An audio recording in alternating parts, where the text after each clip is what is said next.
हसणं होईल सोपं, जीवन होईल खास। पलूस आणि परिसरातील नागरिकांच्या आता दाताच्या उपचारासाठी सांगली, कोल्हापूर, पुणे, मुंबईची धावपळ थांबणार। पलूस शहरातील एकमेव अत्याधुनिक दातांचा दवाखाना, जिथे single visit root canal treatment सह दातांच्या सर्व समस्यावर खात्रीशीर उपचार। डॉक्टर प्रणव सचिन सुतार यांचे smile studio multi speciality dental clinic, Bhosale plaza, new ST stand समोर, पलूस। अपॉइंटमेंटसाठी संपर्क 72 72 82 72 27 आणि 87 93 75 16 25। पालकांनी एडिसनच्या आईप्रमाणे मुलांना आत्मविश्वास द्यावा। प्राध्यापक तौहीद मुजावर, प्रदीप कदम यांच्या संकल्पनेतून पलूस येथे करिअर मार्गदर्शन सोहळा। विद्यार्थ्यांनी आईवडिलांच्या कष्टाची जाणीव ठेवून आपल्या करिअरची दिशा ठरवावी, तर पालकांनी थॉमस एडिसनच्या आईप्रमाणे मुलांना तू करू शकतोस हा आत्मविश्वास द्यावा, असे प्रतिपादन करिअर काउन्सलर व यशस्वी प्लेसमेंट ऑफिसर प्राध्यापक तौहीद मुजावर यांनी केले। स्वर्गीय यशवंतराव चव्हाण स्मृतिगौरव समितीचे अध्यक्ष प्रदीप कदम यांच्या संकल्पनेतून आयोजित विद्यार्थी करिअर मार्गदर्शन सोहळा रविवारी पलूस येथील श्री मंगल कार्यालयात उत्साहात पार पडला। यावेळी प्रमुख मार्गदर्शक म्हणून प्राध्यापक मुजावर बोलत होते।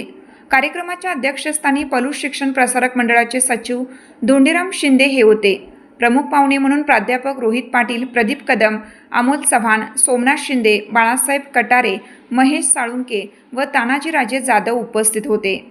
प्राध्यापक मुजावर यांनी 10वी व 12वी नंतर उपलब्ध असलेल्या विविध करिअर संधी, शिष्यवृत्ती योजना, उच्च शिक्षणाचे पर्याय, सरकारी व खाजगी क्षेत्रातील रोजगाराच्या संधी तसेच अभियांत्रिकी क्षेत्रातील बदलते प्रवाह याबाबत सविस्तर मार्गदर्शन केलं। विद्यार्थ्यांनी केवळ गुणांच्या आधारे नव्हे तर स्वतःच्या क्षमता, आवड आणि कौशल्याच्या आधारे करिअरची निवड करावी, असे त्यांनी सांगितले। अपयश हे कायमचे नसते, उद्याचा दिवस माझा असेल या जिद्दीने प्रयत्न केल्यास यश निश्चित मिळते। करिअरची निवड करताना भीती किंवा संभ्रम न बाळगता आत्मविश्वासाने निर्णय घ्यावेत, असे आवाहन त्यांनी विद्यार्थ्यांना केलं। थॉमस एडिसनचे उदाहरण देत त्यांनी सांगितलं की शाळेने गतिमंद ठरवलेल्या एडिसनवर त्याच्या आईने विश्वास ठेवला। त्याच आत्मविश्वासाच्या बळावर तो पुढे जाऊन महान शास्त्रज्ञ ठरला। त्यामुळे पालकांनी मुलांमध्ये आत्मविश्वास निर्माण करण्यावर भर द्यावा, असंही ते म्हणाले। प्रदीप कदम यांनी सांगितलं की 10वी 12वी नंतर अनेक विद्यार्थी व पालक करिअरच्या निवडीबाबत संभ्रमात असतात। हा संभ्रम दूर करून विद्यार्थ्यांना योग्य दिशा मिळावी यासाठी या मार्गदर्शन सोहळ्याचं आयोजन करण्यात आलं आहे। विद्यार्थ्यांना कोणतीही अडचण आल्यास सर्वतोपरी सहकार्य केलं जाईल, अशी ग्वाही त्यांनी दिली। प्राध्यापक रोहित पाटील यांनी बदलत्या तंत्रज्ञानाच्या युगातील रोजगाराच्या संधींबाबत मार्गदर्शन केले, तर अमोल चव्हाण यांनी ITI मधील विविध अभ्यासक्रमांची माहिती दिली। कार्यक्रमात विद्यार्थी व पालकांनी मोठ्या उत्साहाने सहभाग घेतला। प्रश्नोत्तरांच्या माध्यमातून विद्यार्थ्यांच्या शंकांचे निरसन करण्यात आले।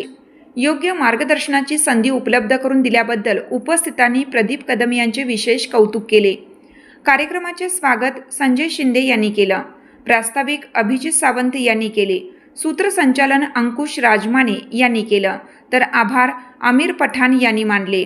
यावेळी परिसरातील विद्यार्थी, पालक व विविध क्षेत्रातील मान्यवर मोठ्या संख्येने उपस्थित होते। Why? Because I always believe for an outstanding career, you need to be an outstanding human being first.